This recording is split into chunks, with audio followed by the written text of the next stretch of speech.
Princess Mariana. ఒకప్పుడు ఒక న్యాయమైన రాజు నివసించేవాడు. ఒకరోజు ఒక దుష్ట కులీనుడు అతన్ని తరిమివేసి రాజ్యాన్ని స్వాధీనం చేసుకున్నాడు. ఓడిపోయిన రాజు జైలు పాలయ్యాడు. దురదృష్టవశాత్తు గాయపడిన రాజు వెంటనే అతని గాయాల వల్ల మరణించాడు. అదృష్టవశాత్తు రాణి తప్పించుకోగలిగింది. ఆమె తన కుమార్తెను చేతుల్లోకి తీసుకుని సమీపంలోని అడవిలోకి గుడ్డిగా పరిగెత్తింది. వెంటనే ఆమె తప్పిపోయింది. ఆమె చాలా ఆశ్చర్యపోయింది. నేను ఇప్పుడు ఏం చేయాలి? ఇక్కడ చాలా చల్లగా చీకటిగా ఉంది. నేను ఇక్కడ నుండి ఎక్కడికి వెళ్ళను. ముందుకు సాగడం తప్ప నాకు వేరే మార్గం లేదనిపిస్తోంది. అలా రాణి నడవడం మొదలుపెట్టింది. చాలా కాలం తర్వాత ఆమె కొద్దిగా కప్పబడి ఉన్న గుడిసెను కనుగొంది. ఆమె వెళ్లి ఆ తలుపుని తట్టింది. ఒక మరుగుజ్జు తలుపు తెరిచాడు. దురదృష్టవశాత్తు అలసట వల్ల ఆమె నీరసించింది. ఆమె ఏదైనా వివరించే ముందే శిశువును మరుగుజ్జుకు అప్పగించిన తర్వాత ఆమె పడిపోయింది. తర్వాత కన్ను మూసింది. దయతో మరుగుజ్జు జాలిపడి ఆ చిన్నారిని తన సొంత బిడ్డలా పెంచాలని నిర్ణయించుకున్నాడు. ఆమె తల్లి గుడిసెకు తీసుకువచ్చిన రోజున ఆమె బంగారు హృదయ ఆకారపు లాకెట్, కిరీటం మరియు దానిపై ఎం అక్షరాన్ని వజ్రాల్లో అలంకరించినందున ఆమెకు మరియానా అని పేరు పెట్టారు. మరియానా ఒక అందమైన యువతిగా ఎదిగింది. 17 ఏళ్లు గడిచిపోయాయి. ఒక ఉదయం కొద్దిగా పసుపు రంగు పక్షి వారి ఇంటికి వాలి మరుగుజ్జుకు ఒక లేఖను అందించింది. ఎక్కడి నుండి వచ్చింది? ఈ లేఖ నేను ఒక సమావేశానికి హాజరు కావాలని కోరుకునే ఎల్వేస్ చక్రవర్తి నుండి. అయితే మీరు ఎందుకంత బాధగా ఉన్నారు?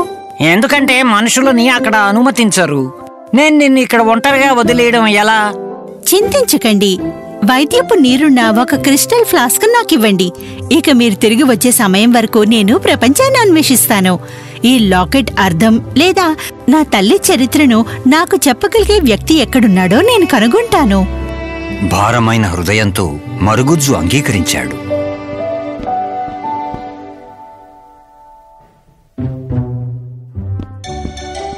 మరియానా అడిగిన ఫ్లాస్క్ ఇచ్చిన తర్వాత మరుగుజ్జు బయలుదేరాడు. మరియానా అన్వేషించడానికి బయలుదేరింది. మరియానా వివిధ నగరాలు మరియు పట్టణాలకు వెళ్ళింది. అక్కడ ఆమె చాలా మంది నిస్సహాయులను, అనారోగ్య ప్రజలను, ధనవంతులు మరియు పేదలను చూసింది. వారిపై ఆమె జాలిపడి వారందరినీ స్వస్థపరిచే నీటితో నయం చేయడం కోసం చర్యలు తీసుకుంది. అయితే ఆమె లాకెట్ చుట్టూ ఉన్న రహస్యం పరిష్కరించబడలేదు. ఒకరోజు మరియానా ఒక గ్రామం గుండా వెళుతుండగా ఒక చిరిగిపోయిన దుస్తులు ధరించిన వృద్ధురాలు కన్నీటితో ఆమెను సమీపించింది. దయచేసి నాతో రండి. నాకు నీ సహాయం కావాలి. సున్నిత మనసున్న మరియానా ఆమె వెనుకే ఒక కుగ్రామానికి వెళ్ళింది. అక్కడ ఒక గుడిసెలో మంచం మీద పడుకుని ఒక అందమైన రైతు కూతురుంది. ఆమె జ్వరంతో బాధపడుతోంది. దయచేసి ఆమెను నయం చేయండి. నేను ఈ విధంగానైనా సహాయం చేయడానికి సంతోషిస్తా. అప్పుడు ఆమె వైద్యం చేసే నీటితో ఆ అమ్మాయిని తాకింది. తక్షణమే రైతు కూతురు బాగా బలంగా మారింది. ధన్యవాదాలు. మీరు చాలా దయగలవారు. నేను ఎప్పటికీ మీకు రుణపడి ఉంటా. అప్పుడే మరియానాకు పక్షి చేసే ఒక మందరమైన చిలిప్ శబ్దం వినిపించింది. ఆమె ఆ దిశగా చూస్తుండగా ఒక చిన్న పసుపు పక్షి చెక్కుమికి రాయి ఏడుస్తూ ఉండడం చూసింది. ఆ పసుపు పక్షే ఆమె తండ్రికి సందేశాన్ని తెచ్చిన పక్షి. ఆమె కిందకి వంగి తన చేతుల్లోకి తీసుకుంది. అయ్యో చిన్ని పక్షి, ఎందుకు ఏడుస్తున్నావు? ఎవరైనా నీకు హాని చేశారా? కాని పక్షి ఒక చిన్న ఏడుపు మాత్రమే ఏడ్చింది. నిన్న నేను ఈ పక్షిని చూశాను. దాని రెక్క విరిగినట్లుంది. నేను నీకు నయం చేస్తాను పక్షి. అప్పుడు మరియానా పక్షి గాయపడిన రెక్కను వైద్యపు నీటితో తాకింది. ఆమె అలా చేయగానే పశుపక్షి తన రెక్కలను ఆనందంగా ఎగరేసింది. ఇప్పుడు నీకు చాలా నయమైంది పక్షి. అప్పుడు మరియానా రైతు కూతురు నుండి సెలవు తీసుకుని వెళ్లిపోయింది. పసుపు పక్షి ఆమె భుజం మీద కూర్చుని వెంట వెళ్లాలని నిర్ణయించుకుంది. వెంటనే మరియానా పొలాలు, చిన్న కొండలు, లేత విల్లు చెట్లు సరిహద్దుగా ఉన్న నదులున్న భూమికి చేరుకుంది. ఈ ప్రదేశం ఎంతో ఆసక్తిగా ఉంది. మరియానాకు తెలియదు ఇది ఆమె తండ్రి రాజ్యంలో భాగం అని. మరియానా అడవిలో ఉండగా దుష్ట కులీనుడు చనిపోయాడు. అతని క్రూరమైన సోదరుడు గరాబిన్ రాజ్యానికి బాధ్యత వహిస్తున్నాడు. అతని చిన్న కుమారుడు ప్రిన్స్ డిజైర్. కానీ గరాబిన్ ఎప్పుడూ ప్రిన్స్కు తన సింహాసనాన్ని వదులుకోవలసి వస్తుందన్న భయంతో ఉండేవాడు. కాబట్టి ప్రిన్స్ 20 ఏళ్లు నిండినప్పుడు గరాబిన్ అతన్ని తొలగించాలని నిర్ణయించుకున్నాడు. కానీ అతను ప్రజల కోపానికి భయపడ్డాడు కాబట్టి అతను దాన్ని తెలివిగా చెయ్యాలనుకున్నాడు. కాబట్టి గరాబిన్ ఒక మాంత్రికుడి వద్దకు వెళ్లి తన ఉద్దేశాన్ని చెప్పాడు.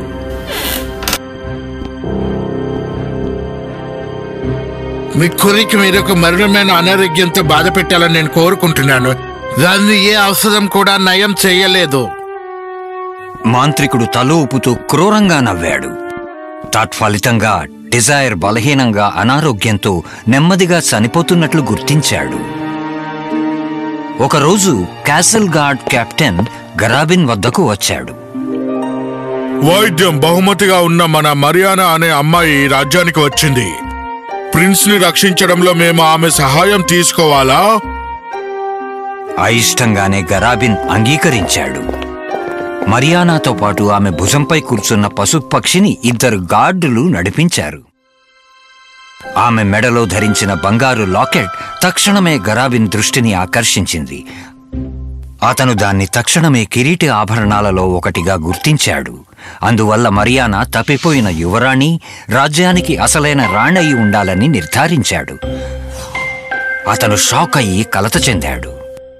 మరియానా ప్రిన్స్ కి సహాయం చేయడానికి నేను నిరాకరిస్తే ఆమె అందరిలో అనుమానాన్ని రేకెత్తిస్తుంది కదా.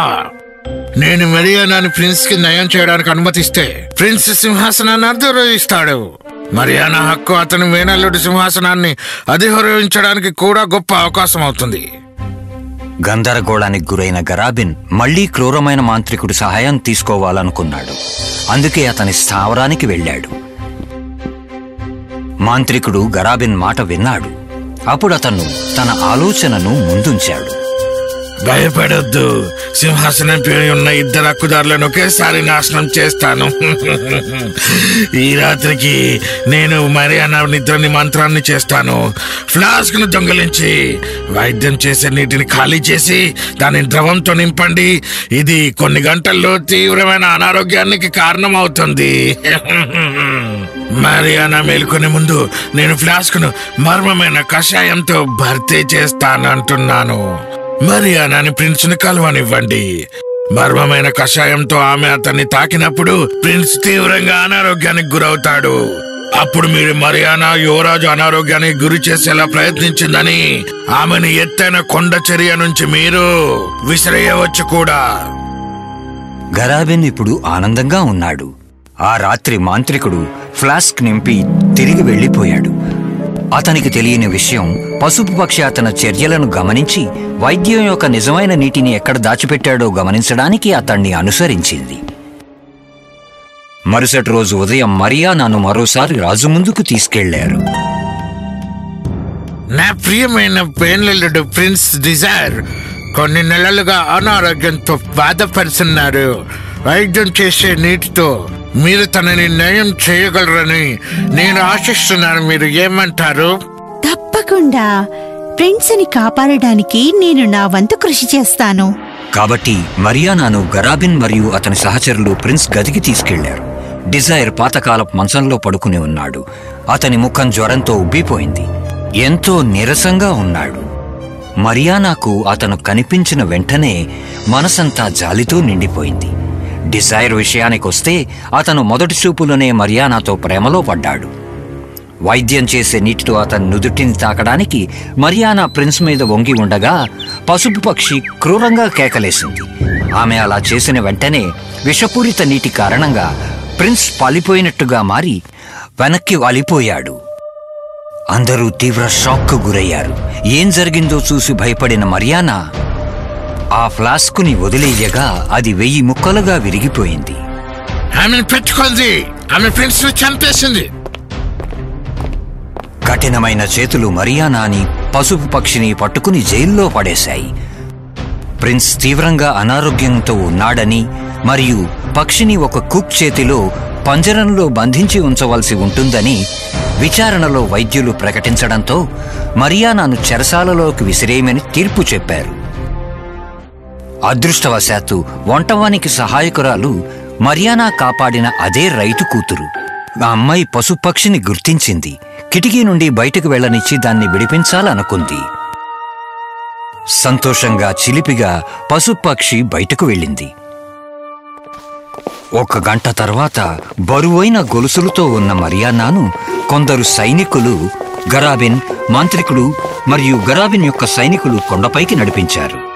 బెల్ చేత ప్రేరేపించబడిన ప్రిన్స్ తనను తాను కిటికీ వద్దకు చేర్చుకున్నాడు. ఆపండి, ఆపండి! ఆపై అతను నేలపై పడి మూర్ఛపోయాడు. ఇంతలో పసుపు పక్షి ఖాళీగా ఉన్న మాంత్రికుడి గదికి తిరిగి వచ్చింది. వైద్యం చేసే నీటిని కలిగి ఉన్న కూజాను కనుగొంది. అదప్పుడు దానిని తన పంజాలతో పట్టుకుని పక్షి మరోసారి ప్రిన్స్ గదికి వెళ్ళింది. డిజైర్ ఇంకా కిటికీలో కుప్పగా పడి ఉన్నప్పుడు పసుపు పక్షి పైనుండి కూజాలో మిశ్రమాన్ని పోసింది. ప్రిన్స్ సింహంలా బలంగా పైకి లేచి తన కత్తిని పట్టుకుని మరియానాను కాపాడటానికి కిందకి దిగాడు. సరిగ్గా మరియానాను నెట్టబోతున్నప్పుడే ప్రిన్స్ కొండపైకి చేరుకోగలిగాడు. ఆమెను వదిలేయండి, నేను ఆజ్ఞాపిస్తున్నా! గరాబిన్ కోపానికి హద్దులు లేకుండా పోయాయి. వారిని బంధించండి! అవక్షేపంలో వాళ్ళిద్దరిని బంధించింది. కాని దానికి ముందు అక్కడ ఒక జ్వాల వచ్చింది. ప్రేమికుల పక్కన మరుగుజ్జు అతని స్థానాన్ని తీసుకున్నాడు. క్రూరమైన గరాబిన్, ఇక నువ్వు ఓ దుష్టుడా, పరిపూర్ణ మాంత్రికుడా, మీ శిక్షకి సమయం ఆసన్నమైంది. వెంటనే ఆకాశం నల్లగా పెరిగింది. ఒక మెరుపు మెరిసింది. అక్కడ భయంకరమైన శబ్దం చేసే గాలి వచ్చింది. 3 పెద్ద ఉప్పెనలు తీవ్రంగా తిరిగాయి. మొదటిది రాజును మరియు మాంత్రికుడు తలపైకి ఎగరేసింది. రెండవది సైనికులను తీసుకువెళ్లిపోయింది. ఇక మూడవది సైకోపాంటిక్ మనుషుల్ని. తర్వాత ఆకాశం ప్రశాంతంగా మారి మళ్లీ శాంతి నెలకొల్పింది. మరియానా, దయ్యముల చక్రవర్తి మీ చరిత్రంతా నాకు చెప్పాడు. నేను సమయానికి తిరిగి వచ్చినందుకు అతనికి కృతజ్ఞతలు. మీరు మరియానా ఈ దేశానికి నిజమైన అర్హత గల రాణి. ప్రియమైన రాణి, నేను మీ మంత్రివర్గంలో మొదటి వాడిని. లేదు, మీరు ఇప్పటికీ నా వాలంటైన్ ప్రిన్స్. పసుపు పక్షి ఒప్పందంతో సంతోషకరమైన శబ్దం చేసింది. అలా డిజైర్ మరియు మరియానా వివాహం చేసుకున్నారు మరియు సంతోషంగా జీవించారు.